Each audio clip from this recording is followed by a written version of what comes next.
प्यार करने वाले इन्होंने सारिਆਂ ਨੂੰ मैं अपनी ही आत्मा जान के नमस्कार करदा। स्वामी जी के बारे बहुत कुछ दसिया जा रहा है। गुरु नानक पातशाह का ये मत है कि संत के बारे कोई कुछ भी नहीं कह सकता। वो किड्डे वड्डे सी, उन्हां दी की महिमा सी। साडे भारत वर्ष विच वेद सब तो उत्तम ईश्वरी बाणी माननी है, लेकिन महाराज जी ने गुरु नानक साहब ने कहा कि प्यारिओ तुसीं संत की बात करते हो, ये 3 गुणों तो उत्ते हुंदी है। ये गल कहण दी नहीं हुंदी, अनुभव करन दी हुंदी है। कोई नहीं जानता साध की महिमा वेद ना जाने, जेता सुने चेता बख्या ने। जिन्ना असीं जान लिया, जिन्ना सुन लिया, जिन्ना साडे नाल वाह पै गया। मैं पंजाबी बोलता, हिंदी बोलने की कोशिश करता। जितना हमारे से वाह पड़ गया हम उतनी ही बात उनकी जानते हैं, लेकिन इससे आगे नहीं जानते। गुरु महाराज ने कहा कि साध की जो बढ़ियाई है, शोभा है, वो साध ही के लफ्ज़ में बन आती है। क्योंकि साध की जो असली हालत है, साध की शोभा साध बन आई। नानक साध प्रभु भेद ना पाई। जब हम प्रभु की महिमा नहीं कर सकते, जितना कि जानते हैं हम उतना ही बोलते हैं, उससे ज़्यादा कोई कर ही नहीं सकता। वो नेत्य है, नेत्य है, नेत्य है। महाराज ऐसा ही फरमान करते हैं कि साधु की महिमा सिर्फ प्रभु जानता है और कोई नहीं जानता। हम अपनी तरफ से उनकी बढ़ाई करते हैं, उनके बारे में बहुत वचन करते हैं। हम उनकी बात कर नहीं सकते। थोड़ी बहुत बात हम कर सकते हैं जितना हमने देखा है, क्योंकि जो साधु है वो संसार में रहने वाला नहीं होता। उसका कुछ पोर्शन होता है जो संसार में होता है, बाकी बहुत बड़ा पोर्शन अगर मैं 99% कहूँ वो गुप्त रूप में आत्मा में स्थित होता है। इसलिए उनके बारे कहा क्या जाए।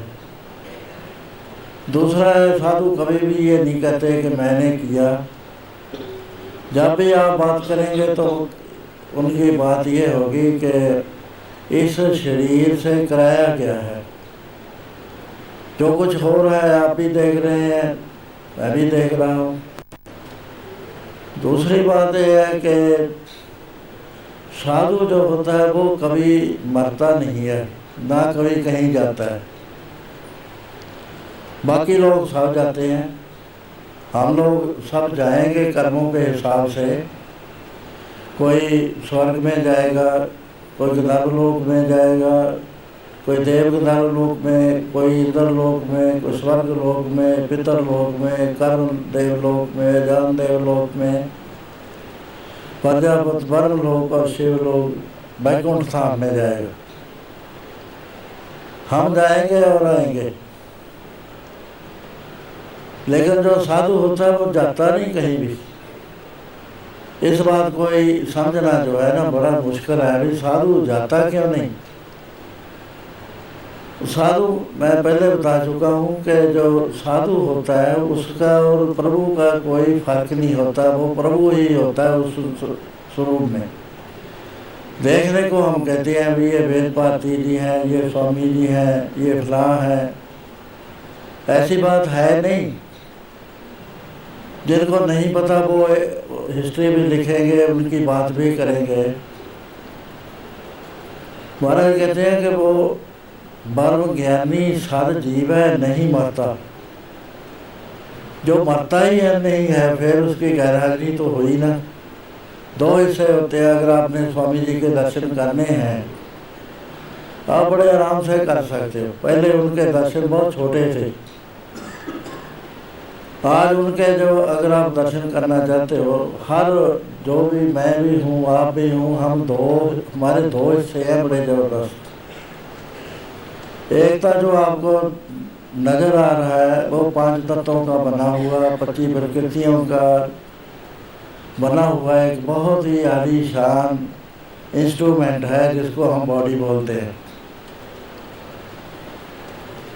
एक वो हिस्सा है जो जब बीच में रहता है तो बॉडी हरकत करती है, बाद में बॉडी खत्म हो जाती है, लेकिन बॉडी भी कहीं नहीं जाती। उसके जो 5 तत्व हैं वो 5 तत्वों में समा जाते हैं। और जो वो आत्मस्वरूप है वो तो आना जाना सवाल ही नहीं। ओ नशी बिनसत नाहे, ना को आवे ना को जाए, गुरबुरे हमें वाल खोई, कौ नानक परमगत होई। एक केवल इल्यूजन है, इग्नोरेंस है, जिसकी वजह से हमें साधु आते जाते नजर आते हैं। साधु किसी कर्म के वश नहीं आते, उनको भेजा जाता है। वो पारब्रह्म परमेश्वर ही उनके रूप में संसार में प्रकट होते हैं। अपनी श्रद्धा की बात है, अगर श्रद्धा पूरी हो तो बहुत बड़ा गेन होता है, अगर श्रद्धा कम है तो नहीं होती। आप में बहुत सारे स्वामी जी को अपना गुरुदेव मानते हैं। महाराज के अंदर अगर गुरुदेव मानते हो तो आप ये भी नोट करो, समुद्र बरोल शरीर हम देखा, एक वास्तव रूप दिखाई, गुरु गोविंद गोविंद गुरु है, नानक भेद ना पाई। जो गुरु है उस गोविंद में कोई फर्क नहीं है। स्वामी जी कहीं नहीं गए, हम सुनते हैं अभी चले गए। उनका जो मटीरियलिस्टिक रूप था उसका पोर्शन कुछ आप देख सकते हो। इस बिल्डिंग के बाहर खड़े हो जाओ, इस हॉस्पिटल के बाहर खड़े हो जाओ, वो 5 तत्व का ही है। ये 5 तत्व की बनी हुई बिल्डिंग है, काम कर रही है, कितना इसमें परोपकार हो रहा है, बच्चे पढ़ रहे हैं, हॉस्पिटल में इलाज हो रहा है, वो कन्वर्ट हो जाता है। वही तत्व जो है इसके साथ लगाव हो जाता है। वो हमें ये बिल्डिंग का प्यारी लग रही है क्योंकि स्वामी जी का दर्शन हो रहा है इसमें। जो दूसरा हिस्सा है उसको समझना थोड़ा मुश्किल है क्योंकि भावना बनती नहीं है। अगर वो देखना है तो वेद भारती जी में देख लो, उनको आपको नजर आ जाएगा। वो गए नहीं हैं, वो काम होते हैं, वो चलते रहते हैं, आगे के आगे चलते रहते हैं। स्वामी जी से मेरी बहुत बातचीत हुई, वो पता नहीं उनको कैसे, मैं तो कहता नहीं, अगर मैं आप बोली में बोलूँ तब कोई गलतफहमी हो गई, मेरे को इतना उन्होंने मान लिया। मैंने कहा मैं तो कुछ कहा नहीं, आप ये बात क्यों कहते हो? वो कहने लगे आप मेरी आंखों से देखो, क्योंकि मैं तो आज तक नहीं माना। वो जो है ही नहीं उसकी बात क्या करनी है। स्वामी जी ने जो काम दुनिया में किए हैं, अगर हम उनका लिखने लगे नहीं लिख सकते। उनके हरेक की तय में इतना बड़ा राज है जो हम बता नहीं सकते। मैंने थोड़ा सा लिखा है, आत्ममार्ग लेकर पढ़ो इस महीने का। भाई उनके एक एक बात से कितनी बातें जिनमें हम कंफ्यूज हो रहे से खुल गई। अगर हम अपनी ही बात करें, गुरु नानक साहब कुरुक्षेत्र में गए हुए थे, वहाँ एक बात चल रही थी, वो बात थी मांस की। मैं नहीं खाना चाहिए। गुरु महाराज कहने लगे सब लोग खाते हैं, कोई यज्ञों में खाता है, कोई वेतर जान के, कोई बहुत उन्होंने बड़ा दृष्टांत दिए वहाँ। लेकिन जो असली बात है उसकी तरफ नहीं आ रहे, खाने की बात कर रहे हो, ज्ञान दान की बात नहीं कर रहे। उस वक्त गुरु नानक साहब के पास एक राजा आया हुआ था, वो हरण मार के लाया था। तो उन्होंने कहा भाई इसको पतीले में रख दो, देगे में रख दो। धुआं निकला, सारे रौला पड़ गया, भी कौन आ गया। जो ग्रहण के मौके धुआं निकल रहा है, सारा मेला वहाँ ही आ गया, क्योंकि उनका अपना ढंग था आकर्षित करने का।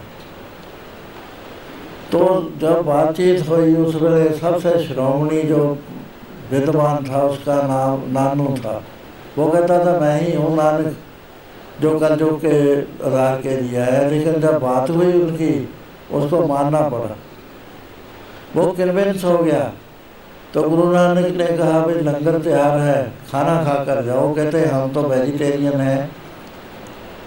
तो यहाँ तो एक हरण निंदा जा रहा है। वो कहते नहीं आप बैठो। सारे बैठ गए। तो उसमें जब बांटने लगे तो वो प्रसाद आ रहा है, खीर आ रही है। सब लोग हैरान हो रहे। इस बात ने हमारे जो इतिहास है ना, मैं ये बात तब कर रहा हूँ कि कन्फ्यूजन कितना था।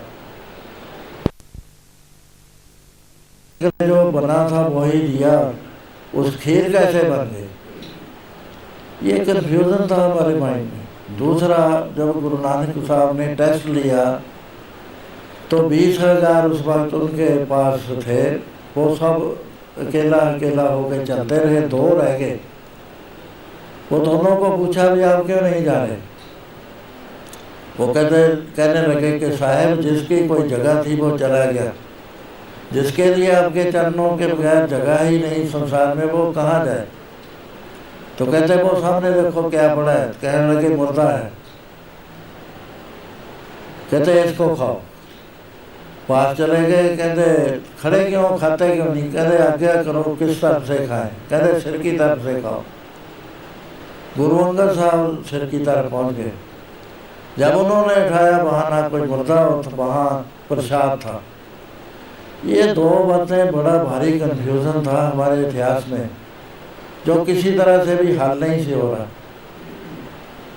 स्वामी जी ने एक अपना जिक्र किया है कि हम श्रीनगर के ऊपर एक साधु था, उसके दर्शन के लिए गए। बहुत लंबी बात है, मैं छोटी करके बताता हूँ। उन्होंने कहा भी एक पंडित था साथ। कहते भाई नीचे एक मुर्दा बड़ा आ रहा है, पानी में बहता आ रहा है, उसका 2 शेर मांस काट लो।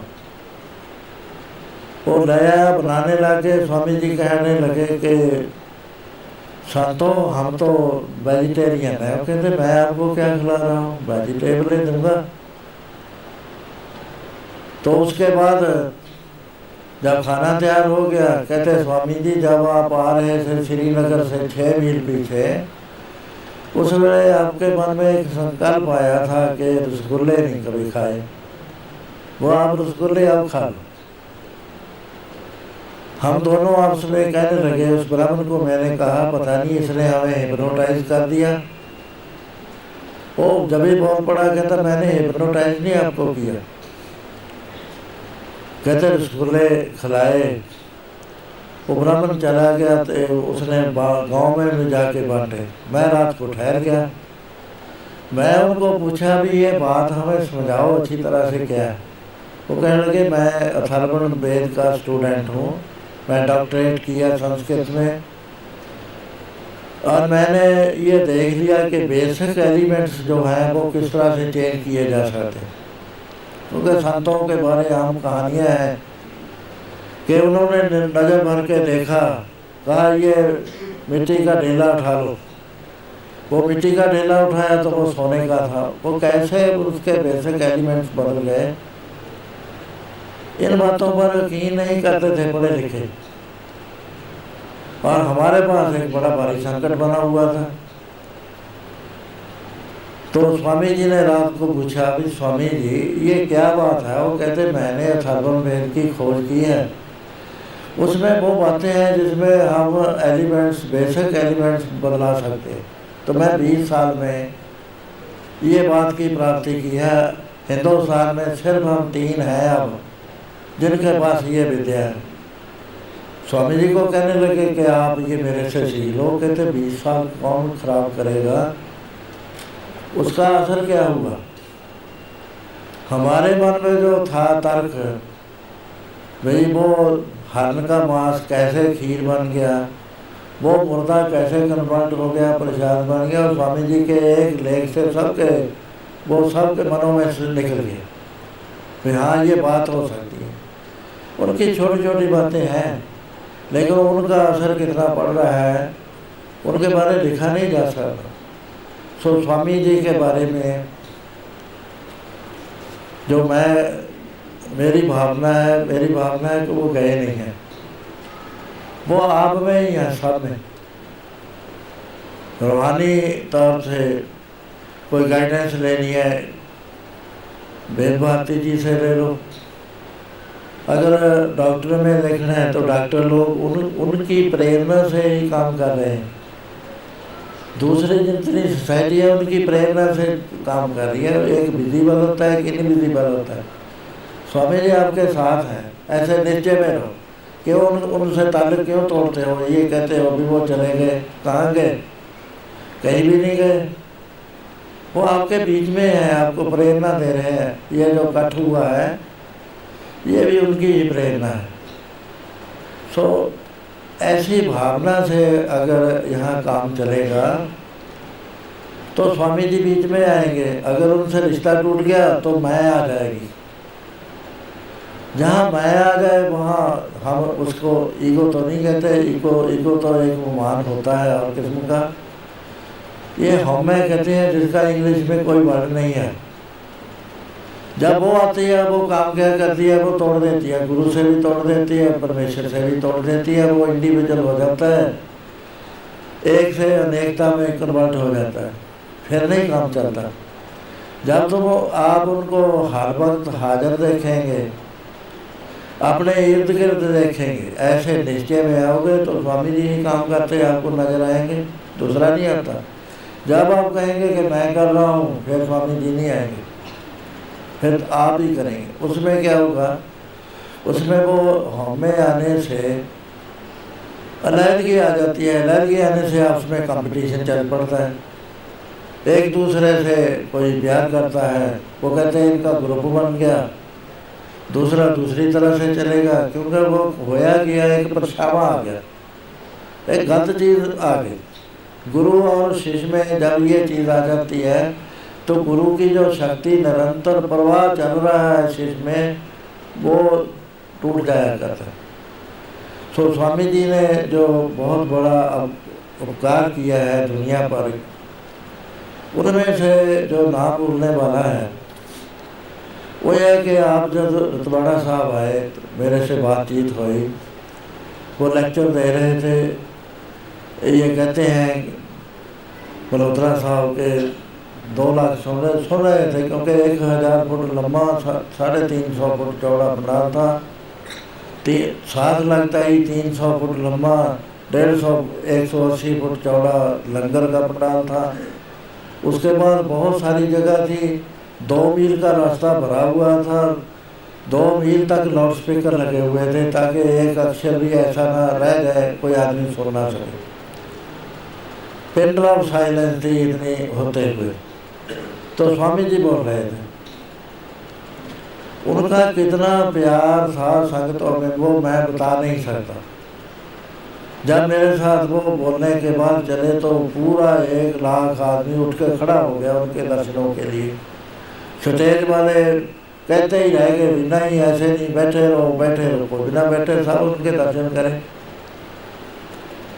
एक तरह से वहाँ जितनी भी संगत आती है वो ऐसे ही पूछते हैं, इस बाबा वेद भारती जी ना आए, स्वामी जी ना आए, तो बहुत ऐसे निराशा आई भाई स्वामी जी नहीं आए, उन्होंने तो आना था, वेद भारती जी ने आना था। उनकी प्रेजेंस मानी गई। और दूसरी बात ये जो बड़ा ये होया कि संप्रदाय अलहदा अलहदा होती हैं, अलहदा अलहदा उनकी थिंकिंग होती है, वो एक दूसरे से मिलते नहीं। उनका मेरे पास आना लाखों आदमियों को, श्रोतों को अपने वचन सुनाने, उसे हुआ कि जो दीवार थी वो टूट गई। ऋषिकेश और तबाड़ा साहब दो नहीं रहे, एक बन गए। इनका कितना प्यार हमारे आया मन में। 3 साल से ऊपर हो गया आत्म मार्ग मैगजीन चल रहा है, लेकिन उसमें हर इशू में स्वामी जी की बात चल रही। एक आगे 2 आगे वेद भारती जी की बात चल रही है, और उनको इतना ध्यान से पढ़ा जा रहा है। चिट्ठियाँ आ रही हैं कि हमें एड्रेस दो, अमेरिका से ही आई मेरे पास भी, वेद भारती जी कहाँ मिल सकते हैं, हम मिलना चाहते हैं। वो असर हो रहा है, 2 संप्रदाय इकट्ठी हो गई और हमारे लोगों में कितना प्यार है। आज मैं अगर कह देता कम से कम 4-5 हज़ार श्रोता यहाँ आ जाना, जगह है नहीं थी। मैंने कहा नहीं रोक लो, अकेले जाएंगे हम, मगर प्यार है तभी आते हैं, नहीं कौन किसकी बात सुनता है। दूसरा उन्होंने ये कही एक बात कि मैं सब धर्मों के धर्म ग्रंथों का अध्ययन कर चुका हूँ, वेदों का मैं विद्वान हूँ ही। कुरान शरीफ मैंने मस्जिद में पढ़ा, बाइबल मैंने गिरजे में जाके पढ़ी, दूसरे धर्मों को पढ़ा, बड़े बड़े संतों को मिला। जब मैंने गुरु ग्रंथ साहब पढ़ा तो मैं बगैर किसी संकोच से ये कह सकता हूँ कि ये सर्वोत्तम है, ये दुनिया के एक एक घर में जाना चाहिए। मैं इस गुरु ग्रंथ साहब को इंग्लिश में ट्रांसलेट करूँगा। मेरे को बोला कि मेरा नाम नहीं लेते थे, संत जी कहते थे। कहते संत जी और मैं दोनों सारी वर्ल्ड में जाएंगे, गुरुद्वारा में जाएंगे, उनको बताएंगे कि गुरु ग्रंथ साहब क्या कह रहे हैं, तुम के क्या क्या सोच रहे हैं। मंदिरों में जाएंगे, वो ये दीवारें कायम हुई हैं, इनको हम तोड़ेंगे। इस दफ़ा जब मैं गया तो शनि मेला में 15 दिन का प्रोग्राम, 12 दिन का प्रोग्राम मंदिर में हुआ हमारा। वहाँ के जो पुजारी थे वो पढ़े लिखे थे, जो प्रेसिडेंट थे वो भी बहुत बड़े बिजनेसमैन थे। तो एतवार का जो उनका अपना प्रोग्राम होता है, तो उन्होंने पहले सुन लिया। वो कहने लगे भाई अब प्रोग्राम यहाँ नहीं होएगा, वो सामने हो रहा है, वहाँ जाओ सारे। उसमें अमेरिका के अखबारों में आया कि एक मेरा नाम लिखा उन्होंने कि उसने बुनियाद रख दी हिंदू और सिखों को इकट्ठा करने की। यूएसए की हिस्ट्री में ये पहली बात आई।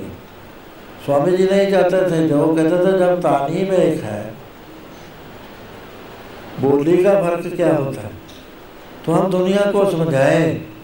समझाने के लिए उन्होंने ये करा कि मैं रात भर गुरु ग्रंथ साहब का अनुवाद करूं। जब वो अनुवाद करने लगे तो टेलीफोन आया, कहने लगे भाई मैं कह तो दिया भी 1 साल में करूँ, पर ये तो होने वाली बात नहीं है, क्योंकि इसका तो एक भी अक्षर ऐसा नहीं जो फिलॉसफी ना हो। एक ही लाइन है, आज सच जुगाड़ सच है, भी सच नानक होती भी है। उसकी फिलॉसफी उसका ज्ञान होता ही नहीं है, क्योंकि यही तो चीज़ है, ये प्रभु के बगैर यहाँ है कोई नहीं। तो मैं गया लॉस एंजल्स में, वहाँ गुरुद्वारे पर लिखा हुआ था एक ही ओंकार, गॉड इज वन। मैंने कहा भाई ये जो अर्थ है गलत है, कोई भी मन है, आप भी मन है, जो सुन रहे हो आप भी मन है, दूसरा तो दिखाओ मेरे को आपका कोई दूसरा हो। ये नहीं अर्थ है, अर्थ है only God non else. Guru Nanak ने सिर्फ ये कहा है कि एक परमेश्वर है और यहाँ कोई नहीं है। तो कहने लगे तो फिलॉसफी है बहुत बड़ी, एक अक्षर पर ही मैं अगर लिखने लगूँ तो कब ये ख़त्म होगा। तो उन्होंने पोइट्री का मीडिया लिया अगर वो नस्ल का लेते नस्ल में बहुत बेख्याल हो जाना। लेकिन एक पार्ट आ गया तो मैं अब वेद भारती जी को दूसरे जितने भी स्पिरिचुअल है स्वामी जी के, उनको बेनती करता हूँ कि आप इसको मुकम्मल करो। वो क्यों करता हूँ, सिख फिलासफर विद्वानों ने लिखा है, लेकिन वो एक अर्थ नहीं जानते जो मैंने अभी बताया आपको। मेरा हर रोज़ वास्ता पड़ता है प्रोफेसरों से, वो मैं डरता था भी ये बुद्धिजीवी हैं, पर मैंने देखा भी इनमें तो एक बुद्धिजीवी है, एक बुद्धिजीवी है, एक सुबुद्धिजीवी है, फर्क है। ये नहीं बात समझ सकते क्योंकि इनकी पढ़ाई और है। इसको अगर समझ सकते हैं, गुरु ग्रंथ साहब का सही इलस्ट्रेशन दे सकते हैं, अर्थ दे सकते हैं, वो स्वामी दे सकते हैं जिन्होंने साधना की, पढ़ने वाला नहीं। स्वामी जी ने साधना की। कितनी देर हिमालय में रहे, आपने अभी अभी वो फिल्म देखी है, किस तरह से वो रह रहे थे, उनकी living with the Himalayan master पढ़ के देखो, उसे पता चलता है वो अनुभव जब तक खुलता नहीं है, नहीं अर्थ आते।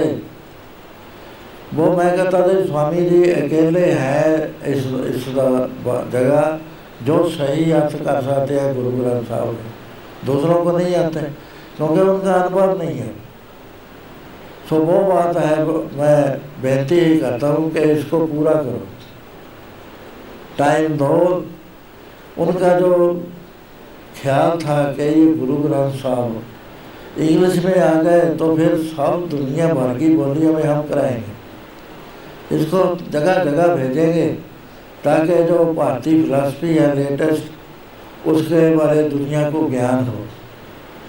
बाकी है उनके काम है। ये जब बुनियाद रखी है, मैं तो स्वामी जी थोड़ा अलग हो गए, चलते चलते मैंने कहा कितनी देर लग जाएगी, कहते मैं 1 साल के अंदर अंदर इसको ख़त्म करना चाहता हूँ। ये बड़ी भारी करामात है, ये जो मैंने इंतजार सोच सकता भी 1 साल में इतनी बड़ी बिल्डिंग बन जाए। वो कहते फिर मैंने चले जाना है। मैं कहा स्वामी जी ये तो बात बड़ी गलत है।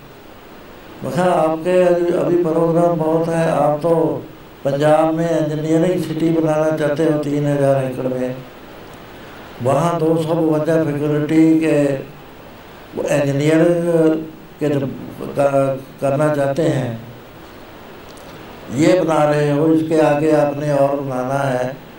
इतनी जल्दी क्यों फैसला कर लिया जाने का? नहीं, इसको मैं कहा भी इसको बोलो, क्योंकि संतों के हाथ में होता है, नगर ना जाना चाहे नहीं जाते।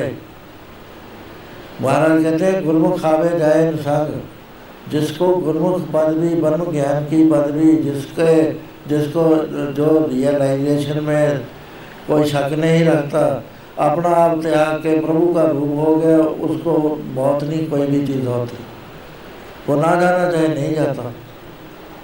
मैंने कहा भाई तुझे आप ऐसा ना करो, बड़ा मेरे चोट लगी मन पर, ऐसी बात ना करो, ये अधूरा है अभी काम। कहते नहीं बहुत कर लिया, मेरा जी नहीं करता अभी मैं और ठहर। वैसे वो टाल गए कि हाँ वो बनाना है वो बनाना है। मखा आपने जो बात कर दी ना, 7 वचन अटला था, साधु का वचन किया हुआ कभी अंथा नहीं जाता। आप तो जाएंगे, उसके बाद मेरे को कहा भी मैं समागम में आऊँगा। मैं बिल्कुल गलत, आप नहीं आएंगे। कहते मैं आऊँगा, मगर नहीं आएंगे। आपने वो बात जो कह दी वो बात टाल नहीं सकती, वो आनी है। हमारा समागम बाद में आता है, तो आपका साल पहले आ जाना है। ये हमारा दिलवाने को आप बात कह रहे हैं। कह रहे नहीं मैं आने की कोशिश करूँगा। स्वामी जी नहीं आ सकते। अखिर जिस बात स्वामी जी वहाँ गए और मल्होत्रा साहब के ग्रेड में ठहरे हुए थे, वहाँ चीफ मिनिस्टर आया और लीडर आया, वो 1-1 मिनट में तो चला कहा भी जाओ। मैं जो बीबी जी आए जिनको वो माँ कह के बुलाते थे, वो कहते ये 3 जन्म पहले मेरी माता थी, अब मेरे को फिर मिल गई, माँ जैसा ही प्यार कर। वो बैठे हैं, मैं भी बैठा हूँ, बीबी जी बैठे हैं, पता नहीं उनके मन में क्या आया, उठ के जाके स्वामी जी का ऐसे ऊपर से बाजू डाले, उनका जो वस्त्र था ऐसे उठार लगा, उनके आंखों में आंसू जा रहे थे। तो मैंने स्वामी जी को देखा तो वो भी आंसू ऐसे मूंद रहे थे। वो क्या बात थी? वो एक प्यार की इंतहा थी। प्यार के मुकाबले में जो भगवान है वो भी कुछ नहीं कर सकता, हेल्पलेस होता है। भक्ति ये कहते हैं कि हे भगवान, हम तो छूट गए आपकी आराधना करके, अब आप बताओ कि आप हमारे प्यार से कैसे छूट जाओगे? कोई है आपके पास तरीका? सबको तेरे बस अगम गोचरा, तू भक्ता के बस भक्ता तारते। तो मैंने देखा भी, देखो वात्सल प्यार कितना बड़ी शक्ति रखता है। वो योगी हैं, परम ज्ञानी हैं, लेकिन वो प्यार को महसूस करके उनके भी आंखें गीली हो गई। सो इस तरह से स्वामी जी के बारे में मैं बहुत सारी बातें तो कहनी नहीं, क्योंकि मैंने भी जाना बहुत दूर। वो तो उनके प्यार से, इनके प्यार से डॉक्टर साहब जाते हैं, आप सारे प्यार करते हो, तो यहाँ मैं आपके दर्शन के लिए आया हूँ। तो एक दो बातें मैं कहता हूँ कि जो काम यहाँ करने वाली कमेटी है, मेरा विश्वास है भी उसमें सब डेडिकेटेड पर्सन है जो उनको प्यार करते थे। ये कभी भी मन में ना लो कि वो स्वामी जी चलेंगे, उनको देखो कि हमारे साथ है, हमारे अंदर जो प्रेरणा उठ रही है वो उठा रहे हैं। जो दूसरे हैं, साधु हैं, वो उस मंजिल को प्राप्त करो जिस मंजिल पर वो गए हुए थे, पहुँचे हुए थे। दूसरों को चढ़ाओ, जिम्मेवारी संभालो। वेद भारती जी के सिर पर बहुत बड़ी रूहानी गाइडेंस की जिम्मेवारी है। अपने शरीर को मजबूत करें, हर संभालें। रूहानियत के बगैर दुनिया नहीं चला करती कभी। जब तक स्पिरिचुअल हस्ती किसी कमेटी में, किसी देश में, किसी कौम में ना हो, वो कुछ भी नहीं होता, आदमियों का इकट्ठ होता है। सो यहाँ डेडिकेटेड पर्सन है। कितने प्यार से डॉक्टर वहाँ 12,000 के करीब मरीज वहाँ देख लेते हैं 3-4 दिन में। थकते नहीं है, अकते नहीं है, किसी खर्चे से नहीं डरते। तो जब हम उनको दे दिया सबको स्वामी जी को, फिर इस काम को इतना आगे ले जाओ। ले जाना तो उन्होंने है, लेकिन क्रेडिट आपको मिलेगा। सो मैं तो इतनी ही बेनती करता हूँ, सबको नमस्कार करके छुट्टी मांगता हूँ। आप आगे नहीं।